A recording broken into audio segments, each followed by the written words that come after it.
9, 10, 12। Sir আসসালামু আলাইকুম, ভালো আছেন? স্যার আপনি কেমন আছেন? আলামিন, বাবা তুমি কেমন আছো? এই তো স্যার ভালো আছি। তো আপনার বাড়ির সবাই কেমন আছে? হ্যাঁ ভালো আছে।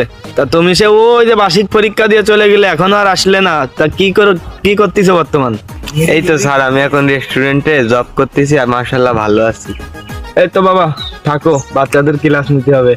ঠিক আছে স্যার, আপনি যান। আচ্ছা ঠিক আছে।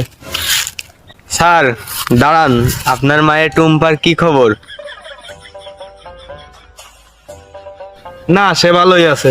আচ্ছা ঠিক আছে। তা দেখলাম ওই যে আপনার একটা ছাত্রর সাথে দেখলাম কথা বলতিছে, প্রেম টেম করে। দাঁড়াও ছাত্র, আজকে ক্লাসে তোমারে দেখতেছি।